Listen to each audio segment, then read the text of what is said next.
ईशानां जगतोऽस्य वेङ्कटपतेर्विष्णोः परां प्रेयसीम् तद्वक्षस्थलनित्यवासरसिकां तत्क्षान्तिसंवर्धिनीम् पद्मालङ्कृतपाणिपल्लवयुगां पद्मासनस्तां श्रियम् वात्सल्यादिगुणोज्ज्वलां भगवतीं वन्दे जगन्मातरम्। श्रीमन्कृपाजलनिधे कृत सर्वलोक सर्वज्ञशक्तनतवत्सल सर्वशेषिन् स्वामिन् सुशील सुलभाश्रित पारिजात श्रीवेङ्कटेश चरणौ शरणं प्रपद्ये। आनूपुरार्पित सुजात सुगन्धि पुष्प सौरभ्य सौरभकरौ समसन्निवेशौ सौम्यौ सदानुभवनेऽपि नवानुभाव्यौ श्रीवेङ्कटेश चरणौ शरणं प्रपद्ये। सद्यो विकासि समुदित्वर सान्द्रराग सौरभ्य निर्भर सरोरुह साम्यवार्तां सम्यक्षुसाहस पदेषु विलेखयन्तौ श्रीवेङ्कटेश चरणौ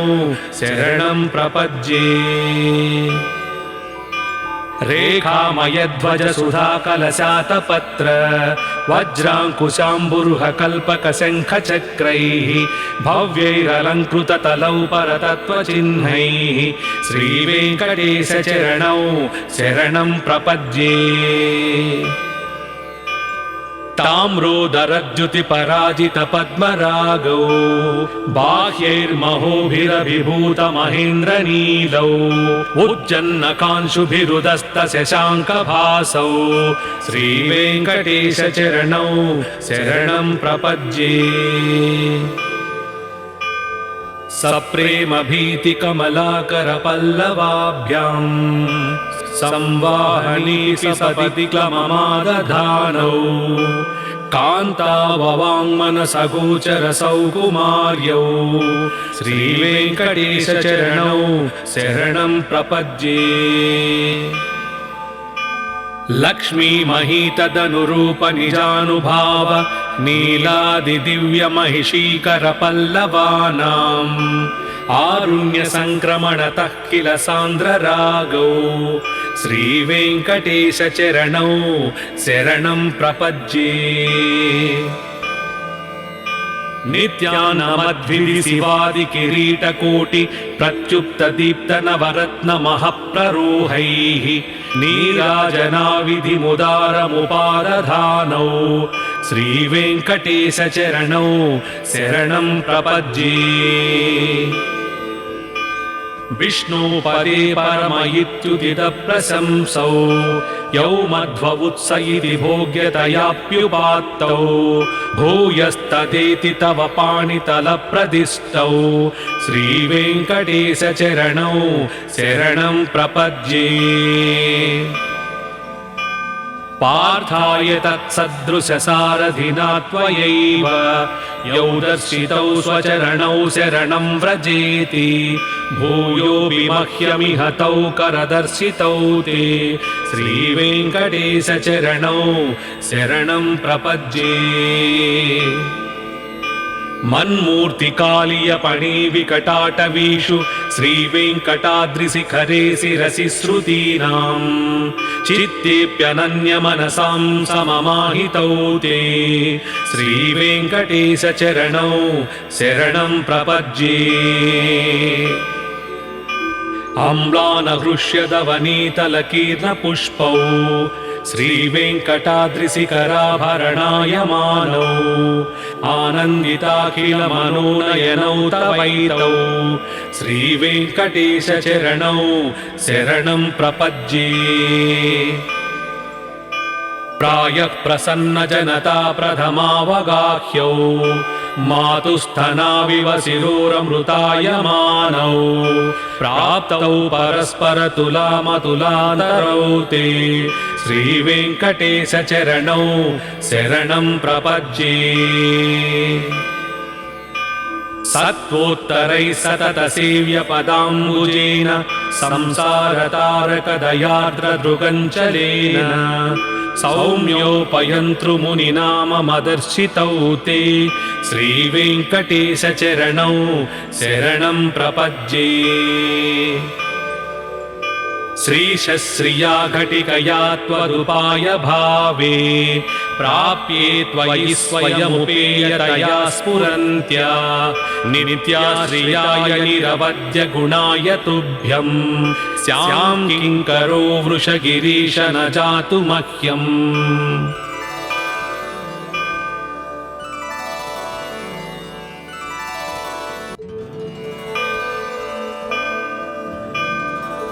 ईशानां जगतोऽस्य वेङ्कटपतेर्विष्णोः परां प्रेयसीं तद्वक्षस्थलनित्यवासरसिकां तत्क्षान्तिसंवर्धिनीं पद्मालङ्कृतपाणिपल्लवयुगां पद्मासनस्तां श्रियं वात्सल्यादिगुणोज्ज्वलां भगवतीं वन्दे जगन्मातरम् श्रीमन्कृपाजलनिधे कृत सर्वलोक सर्वज्ञशक्तनत वत्सल सर्वशेषिन् स्वामिन् सुशील सुलभाश्रित पारिजात श्रीवेङ्कटेशचरणौ शरणं प्रपद्ये आनूपुरार्पित सुजात सुगन्धि पुष्प सौरभ्य सौरभकरौ समसन्निवेशौ सौम्यौ सदानुभवनेऽपि नवानुभाव्यौ श्रीवेङ्कटेशचरणौ शरणं प्रपद्ये सद्यो विकासि समुदित्वरसान्द्रराग सौरभ्य निर्भर सरोरुह साम्यवार्तां सम्यक्षुसाहसपदेषु विलेखयन्तौ श्रीवेङ्कटेशचरणौ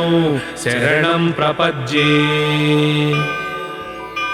रेखामयध्वज सुधाकलशातपत्र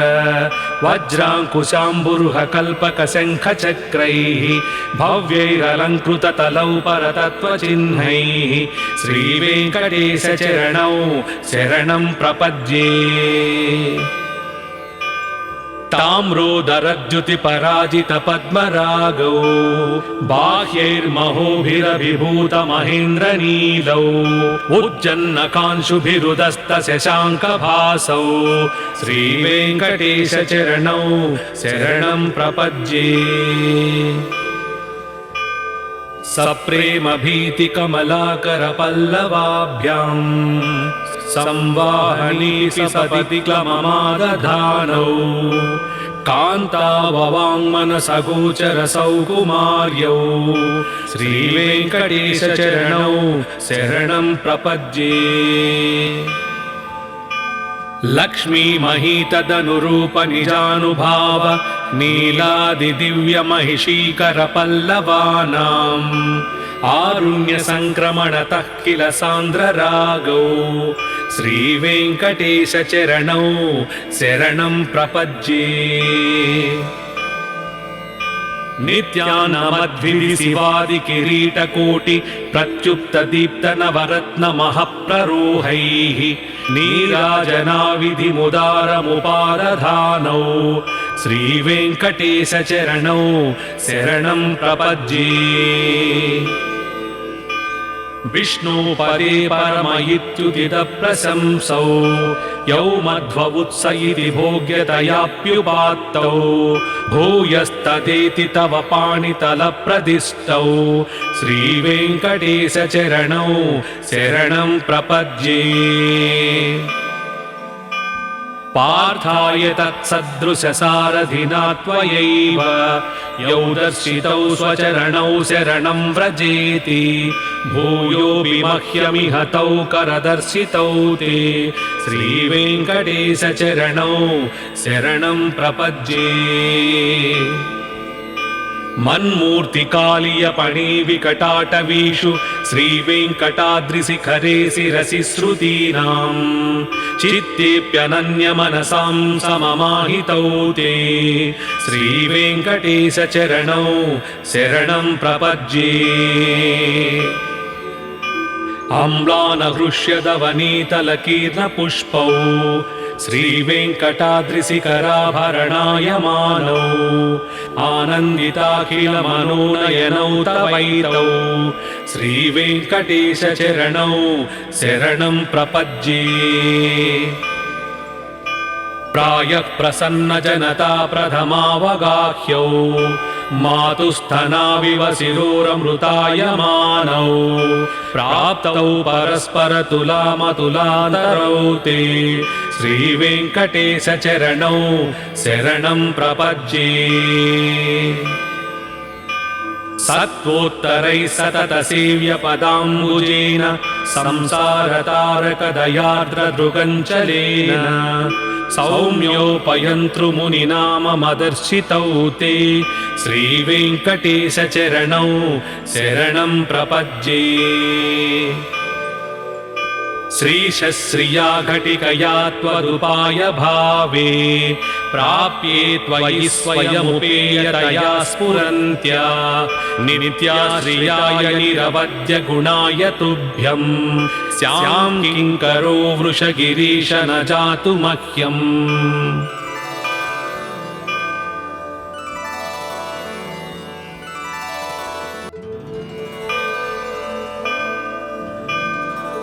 ईशानां जगतोऽस्य वेङ्कटपतेर्विष्णोः परां प्रेयसीं तद्वक्षस्थलनित्यवासरसिकां तत्क्षान्तिसंवर्धिनीं पद्मालङ्कृतपाणिपल्लवयुगां पद्मासनस्तां श्रियं वात्सल्यादिगुणोज्ज्वलां भगवतीं वन्दे जगन्मातरम् श्रीमन्कृपाजलनिधे कृत सर्वलोक सर्वज्ञशक्तनत वत्सल सर्वशेषिन् स्वामिन् सुशील सुलभाश्रित पारिजात श्रीवेङ्कटेशचरणौ शरणं प्रपद्ये आनूपुरार्पित सुजात सुगन्धि पुष्प सौरभ्य सौरभकरौ समसन्निवेशौ सौम्यौ सदानुभवनेऽपि नवानुभाव्यौ श्रीवेङ्कटेशचरणौ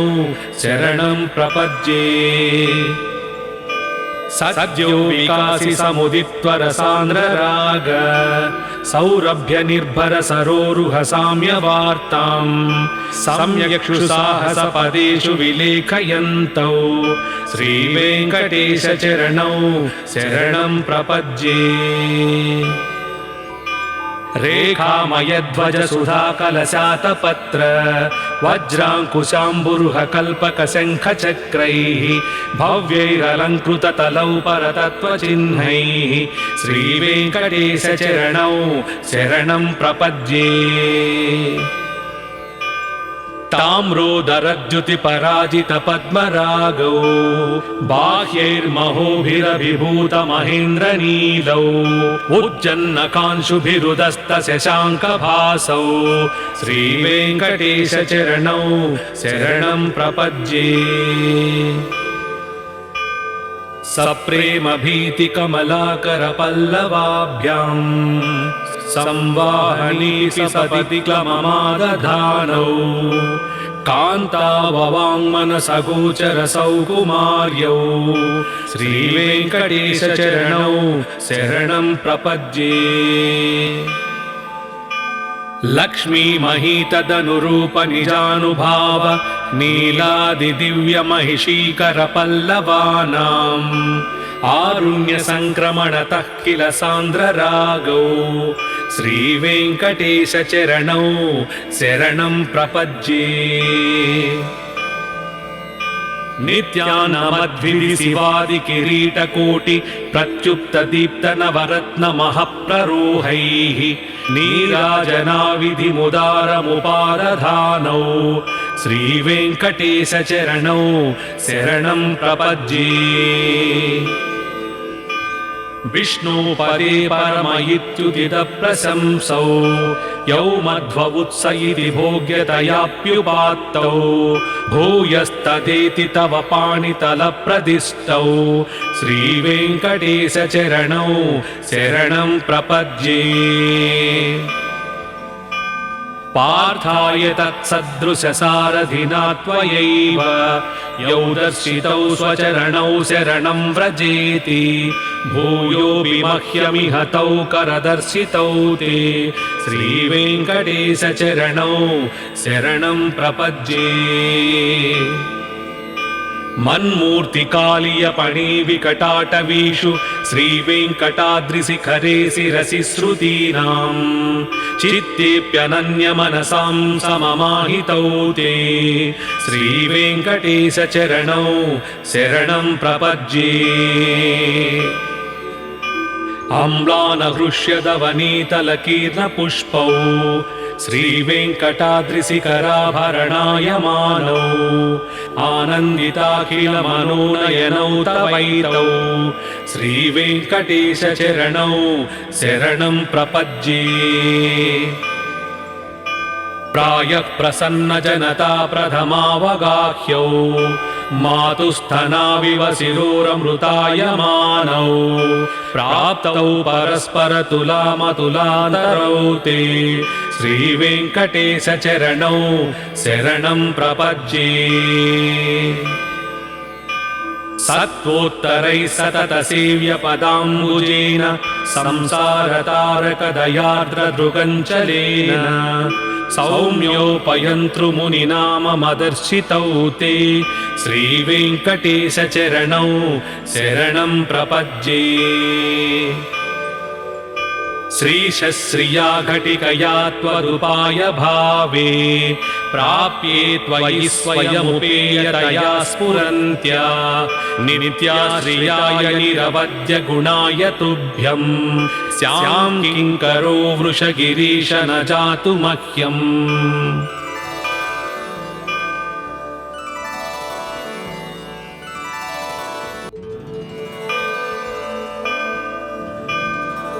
ईशानां जगतोऽस्य वेङ्कटपतेर्विष्णोः परां प्रेयसीं तद्वक्षस्थलनित्यवासरसिकां तत्क्षान्तिसंवर्धिनीं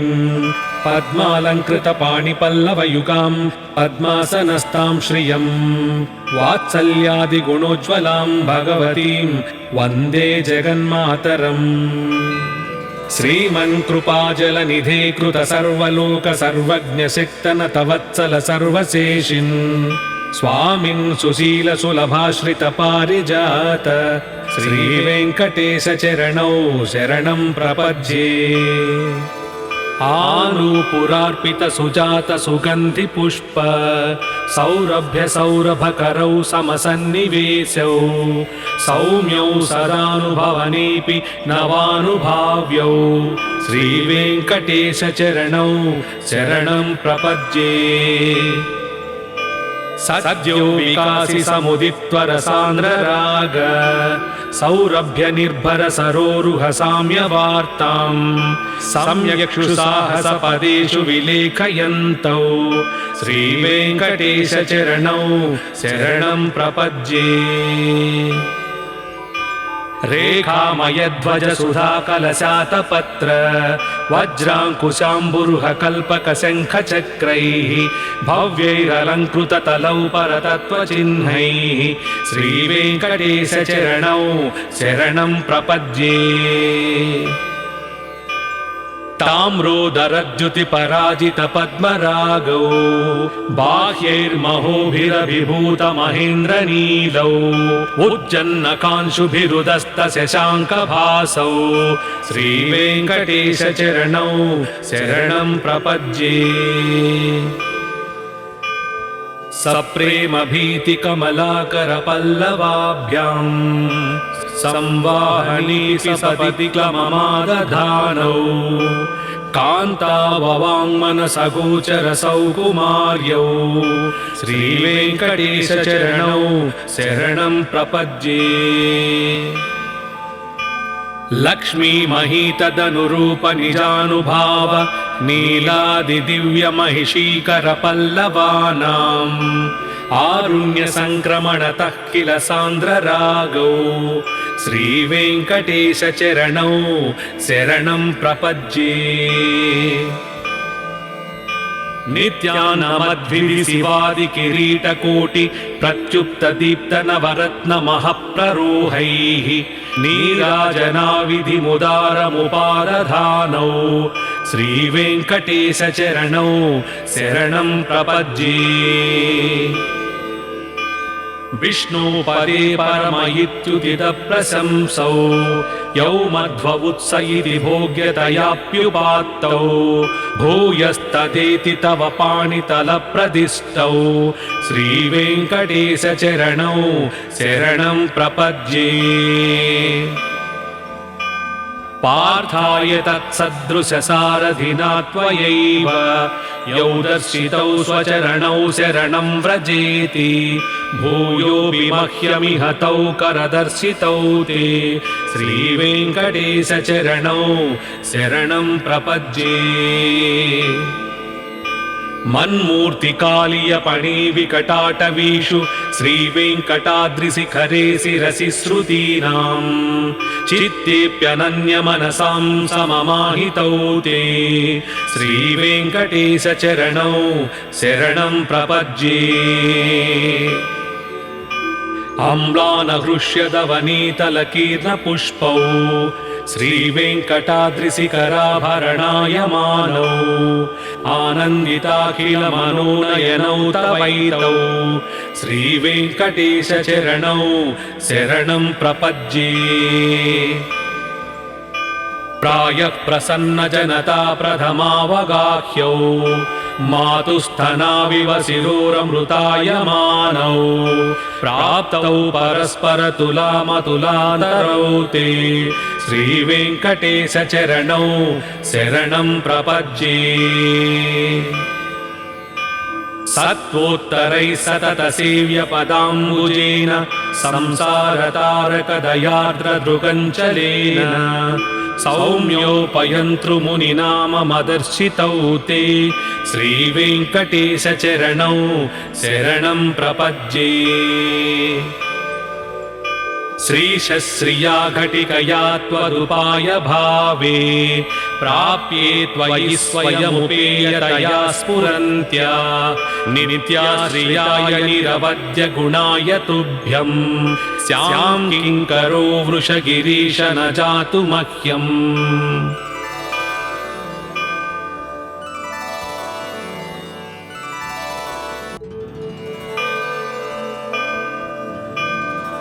ईशानां जगतोऽस्य वेङ्कटपतेर्विष्णोः परां प्रेयसीं तद्वक्षस्थलनित्यवासरसिकां तत्क्षान्तिसंवर्धिनीं पद्मालङ्कृतपाणिपल्लवयुगां पद्मासनस्तां श्रियं वात्सल्यादिगुणोज्ज्वलां भगवतीं वन्दे जगन्मातरम्। श्रीमन्कृपाजलनिधे कृत सर्वलोक सर्वज्ञशक्तनत वत्सल सर्वशेषिन् स्वामिन् सुशील सुलभाश्रित पारिजात श्रीवेङ्कटेश चरणौ शरणं प्रपद्ये। आनूपुरार्पित सुजात सुगन्धि पुष्प सौरभ्य सौरभकरौ समसन्निवेशौ सौम्यौ सदानुभवनेऽपि नवानुभाव्यौ श्रीवेङ्कटेश चरणौ शरणं प्रपद्ये। सद्यो विकासि समुदित्वरसान्द्रराग सौरभ्य निर्भर सरोरुह साम्यवार्तां सम्यक्षुसाहसपदेषु विलेखयन्तौ श्रीवेङ्कटेश चरणौ शरणं प्रपद्ये। रेखामयध्वज सुधाकलशातपत्र वज्राङ्कुशाम्बुरुह कल्पक शङ्खचक्रैः भव्यैरलङ्कृततलौ परतत्त्वचिह्नैः श्रीवेङ्कटेश चरणौ शरणं प्रपद्ये। ताम्रोदरद्युतिपराजित पद्मरागौ बाह्यैर्महोभिरभिभूत महेन्द्रनीलौ उज्जन्नकांशुभिरुदस्त शशाङ्कभासौ श्रीवेङ्कटेश चरणौ शरणं प्रपद्ये। सप्रेम भीति कमलाकर पल्लवाभ्यां संवाहनी सपदि क्लममादधानौ कान्ताववाङ्मनसगोचरसौ कुमार्यौ श्रीवेङ्कटेशचरणौ शरणं प्रपद्ये लक्ष्मी महीतदनुरूप निजानुभाव नीलादिदिव्यमहिषीकर पल्लवानाम् आरुण्य संक्रमणतः किल सान्द्ररागौ श्रीवेङ्कटेशचरणौ शरणं प्रपद्ये नित्यानमद्भिः शिवादि किरीटकोटि प्रत्युप्त दीप्त नवरत्न महप्ररोहैः नीराजनाविधिमुदारमुपादधानौ श्रीवेङ्कटेशचरणौ शरणं प्रपद्ये विष्णुपदे परम इत्युदितप्रशंसौ यौ मध्ववुत्स इति भोग्यतयाप्युपात्तौ भूयस्तदेति तव पाणितलप्रदिष्टौ श्रीवेङ्कटेशचरणौ शरणं प्रपद्ये पार्थाय तत्सदृशसारथिना त्वयैव यौ दर्शितौ स्वचरणौ शरणं व्रजेति भूयोऽपि मह्यमिह तौ करदर्शितौ ते श्रीवेङ्कटेशचरणौ शरणं प्रपद्ये मन्मूर्तिकालीयपणिविकटाटवीषु श्रीवेङ्कटाद्रिशिखरे शिरसि श्रुतीनाम् चित्तेऽप्यनन्यमनसां सममाहितौ ते श्रीवेङ्कटेशचरणौ शरणं प्रपद्ये अम्लानहृष्यदवनीतलकीर्णपुष्पौ श्रीवेङ्कटाद्रिशिखराभरणायमानौ आनन्दिताखिलमनोनयनौ तवैतौ श्रीवेङ्कटेशचरणौ शरणं प्रपद्ये प्रायः प्रसन्नजनता प्रथमावगाह्यौ मातुस्थनाविव शिरोरमृतायमानौ प्राप्तौ परस्परतुलामतुलादरौ ते श्रीवेङ्कटेशचरणौ शरणं प्रपद्ये सत्त्वोत्तरैः सततसेव्यपदाम्बुजेन संसारतारकदयार्द्रदृगञ्चलेन सौम्योपयन्तृमुनिनाममदर्शितौ ते श्रीवेङ्कटेशचरणौ शरणं प्रपद्ये श्रीशश्रिया घटिकया त्वदुपाय भावे प्राप्ये त्वयि स्वयमुपेयतया स्फुरन्त्या नित्या श्रियाय निरवद्य गुणाय तुभ्यं